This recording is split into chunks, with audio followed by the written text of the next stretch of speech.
The story of Robert de Villa. 3 months ago, I gave khutbah in Fort Worth. I haven't been to that masjid in 4 or 5 years, and they invited me for some reason, and I went, and I gave khutbah there. My khutbah was about dua. An Egyptian fellow comes up to me, a young man came up to me afterwards, he goes, Allah fulfilled my dua today. And I said, what's your dua? He said, my dua was that Nouman Ali Khan should meet Robert de Villa. Are you Robert de Villa? He goes, nope, I am not Robert de Villa. Robert de Villa is my friend, but I think Allah is fulfilling my dua. I was like, fire away, I want to know. Robert de Villa is a young man who lives in a town 40 minutes past Fort Worth. He was a farmer, young guy, and he was hit with some sort of genetic disorder that kicked in later on in his life, and he became paralyzed from the neck down. And he lives in a nursing home.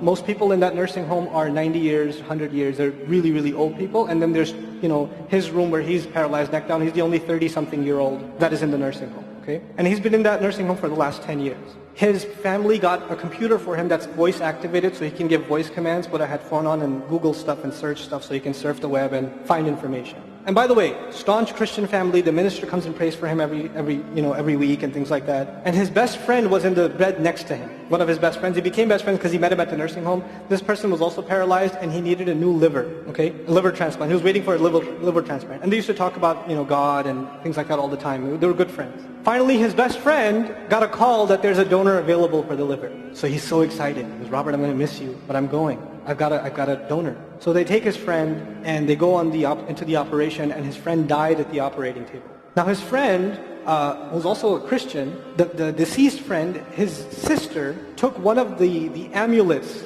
of his friend, a crucifix, and she gave it as a gift to Robert. This is a reminder of your old buddy. So he hung it on the side of his hospital bed. Robert de Villa lives a pretty decent life in there. The nurses take care of him. He's a happy guy. And one day he goes to sleep and he sees a man in his dream. That man says his name is Muhammad. And he says, pointing at the crucifix, God did not send messengers so they would worship the messengers. God sent messengers so you could worship God.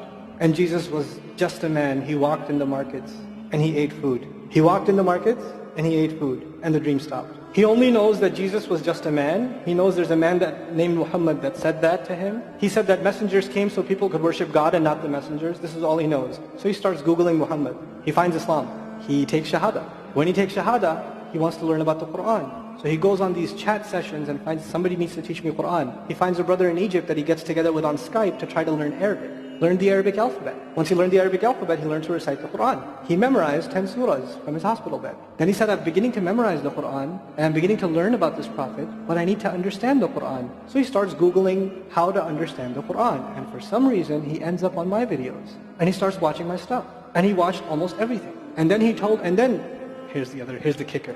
In the nursing home, there was an Egyptian fellow that used to come in and do some repair work. The Egyptian fellow has his own awesome story. The guy had basically lost faith. He wasn't religious. The nearest masjid to him was 50 miles away. So he didn't really go to Jum'ah much anymore. But he felt a spiritual void, so he started going to the church just to feel closer to Allah. Raised Muslim. He goes to the church just to feel closer to Allah. He's passing by Robert's room one day and he hears, وَالْعَصْرِ إِنَّ الْإِنسَانَ لَفِي خُسْرٍ. So he walks into his room and says, Robert, what are you listening to? Robert says, nothing. That was me. And the guy says, you're a Muslim? He goes, yeah, I became Muslim. And now this friend is in shock.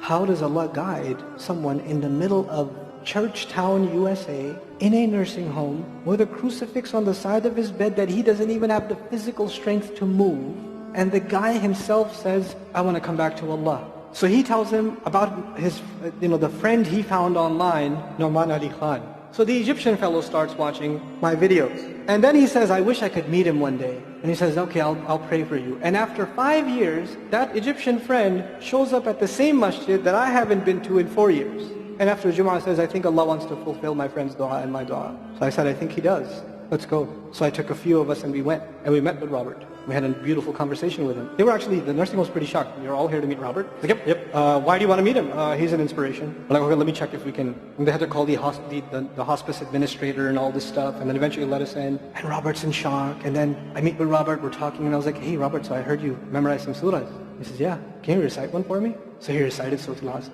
Not one of us was not crying. We're just in tears.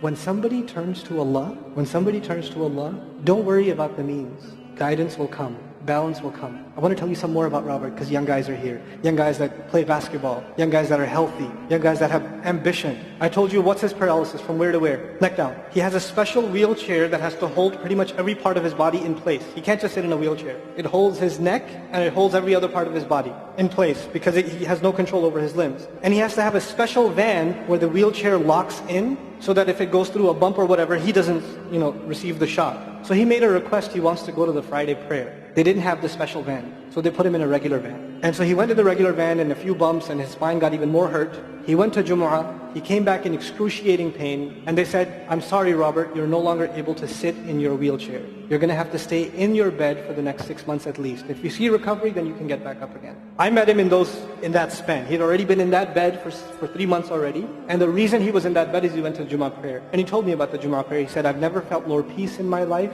than I was in that masjid. And you know what I'm going to do, Brother Nouman? When I can sit in my chair again, I'm going to go to Jumu'ah. I'm going to go to the masjid because I've never felt like that before. There's someone who has nothing but control over his mouth and his eyes. And he says, I only find peace in the masjid. And here we are. If Allah can guide Robert Davila, Allah can guide everybody. And then he said, sometimes I wonder why Allah put me in this position. And then I say to myself, what am I kidding? Allah has given me so much. I am so grateful for what He gave me. And if this is the way He was going to bring me to Islam, it's all worth it. It's so worth it. You have Muslims that lose a little bit of health. And they say, why is Allah doing this to me? And this man, if you would think, nowadays atheists argue because of suffering, there's no God. If one man has in a position to say, I don't believe in God. If there was a God, why would I be in this position? It would be Robert Davila. That guy would say, I don't believe in God. If there was one, why would I be in this mess? And yet he's in this position and I've never seen a face with more nur. Never. I've never seen a face that has more contentment on it. He's so satisfied with life. He's so happy. He's just happy. The last 7 or 8 khutbahs I've given are actually based on one sentence each on one sentence that he said in his conversation. It was that profound. He's a teacher to me. I consider him a teacher. He's my shaykh. Somebody says, who's your shaykh? I say, Robert Davila. The guidance is all around us. You don't have to get worried about what's not there. There's plenty there. You know what Allah did for the people of the cave? He even guided them in where to sleep. He even guided them on where to turn. As the sun was coming, they'd turn away from it. As the sun came from the other side, they'd turn the other way. Allah will guide you in your sleep when you make dua to Him. He'll even guide you in your sleep. Every toss and turn will be guided by Allah. Can you imagine? We shouldn't be skeptical in Allah's guidance. We shouldn't worry about how am I going to find balance. No, that's Allah's job to guide you. Your job is to talk to Him. Your job is to get sincere. That is the message I have for you. That is how we're going to find balance. Honestly. And if once you do that, once you become sincere to Allah, Allah will open doors. Allah will give you friends. Allah will give you teachers. Allah will give you access to resources, all of which are going to bring you closer and closer and closer to Him and to the truth and make life better for the people around you.